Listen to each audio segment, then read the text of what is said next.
Back in Germany, the story being aided by contributions from my sister, Jutta, and Eleonora Wilke, née Palasch, who migrated to Australia, Allied bombs started to rain on civilians in most of German cities, e.g. Königsberg, Danzig, Dresden, 3,900 tons of explosives by over 1,000 aeroplanes, Hamburg and Berlin.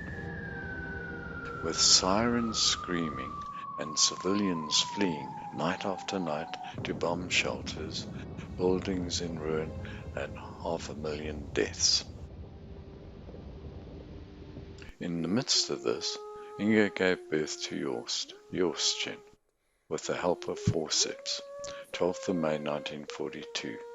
Inga, who had already had a number of operations and used leeches to suck blood out of her varicose veins, was a nervous wreck because of her hidden British passport, her distant Jewish heritage, and that her newborn might look like a throwback.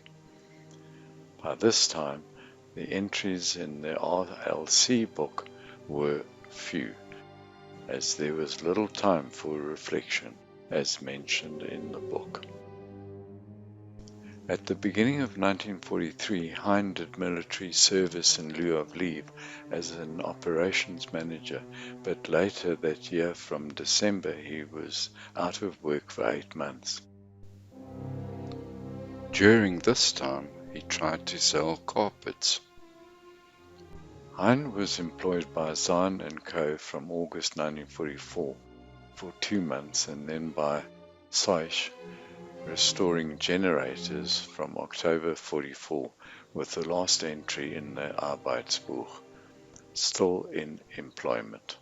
Together with many children being evacuated out of Berlin, Jutta and Jörg were taken into the countryside, Rathsdorf, Friedenwalde, about 90 kilometers northeast of Wilmersdorf, Berlin, in November 1943 by Hein, while Inga had yet another operation.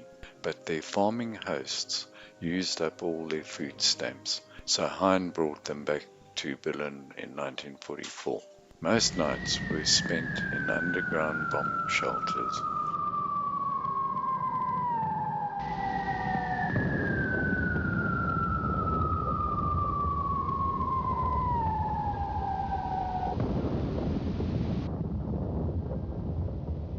And the building on the corner of the street was destroyed. More than 1,000 flying fortresses sweep out from their bases in England to hammer the German capital. The stern voice of retributive justice comes to Berlin in the heavy drone of bombers. From Berlin went the orders which wreaked havoc in Rotterdam and Warsaw. From Berlin also, Germany watched without pity the agony of those millions of refugees whom war turned into sad armies of the uprooted and dispossessed. Today, the wheel has turned full circle.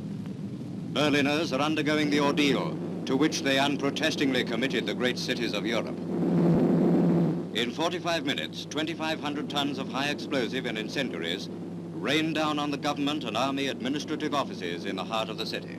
Smoke boils up through the clouds to a height of more than 2 miles, blanketing all but fleeting glimpses of such tempting targets as the Reich Chancellery, Dr. Goebbels' propaganda ministry, and the German War Office.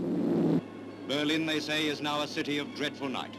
As an American airman said after this trip, when Stalin's boys get to Berlin, they'd better bring a fire department, because the place is really burning now.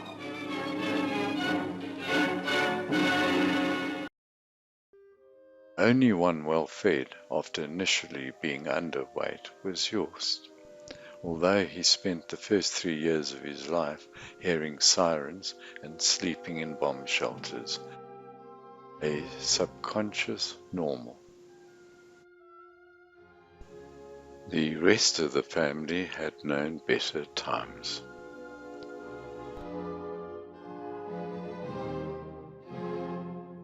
At the beginning of 1945, rumors were spread that the Russians were advancing on Berlin.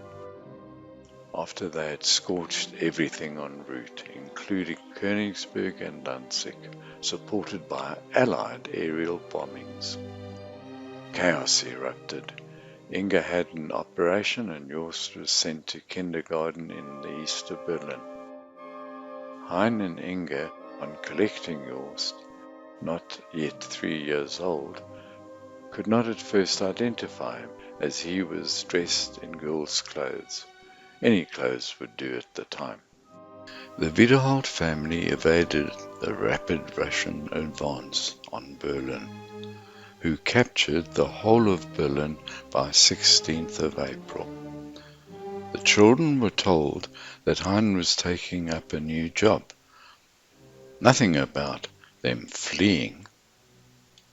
They loaded the back of a small lorry with Jutta and Jörg amongst some belongings and headed westwards, the US-controlled areas. Before the war, Berlin had 4.3 million inhabitants, but after the war there were only about 2.8 million left. Now refugees, not knowing whether they would ever get back to Berlin, they encountered repeated crossfire in contested areas, each time ducking into the woods, then shells exploding around their lorry. They scattered into the forest. Their belongings were stolen, even Klaus, Jutta's doll, was gone. The local farmers initially accommodated them in a barn, and Jutta remembers being harassed by a goose and white flags flying everywhere. Jost became very popular with the US soldiers, being treated with chocolates, which the rest of the family also enjoyed. US soldiers also provided Hein and Inga with cigarettes. The Russians sacked 32 Kreuznacher Straße, amongst many other apartments, and set up headquarters on Schulenberg Ring, where the Brinkmann family had previously stayed. World War II ended in 1945 with resulting carnage worldwide. Civilian deaths, 55 million, of which 6 million Jews and another 6 million non-Jews who were in concentration camps, together with military-related deaths, 25 million, amounted to 80 million humans losing their lives or gone missing. 3% of the world's population. Military-related deaths in Russia amounted to 21 million, China 10 million, Germany 7 million, Poland 6 million, Japan and Yugoslavia 2 million each. Over and above the deaths, there were far more humans affected worldwide from atrocities by all sides as a result of aerial bombings such as most of German cities and Allied cities, and 2 atomic bombs dropped on Japan by the USA, starvation tactics, forced labor, and of course the traditional war activities, e.g. summary killings, rape, plunder, displacements, and resettlements and consequential diseases.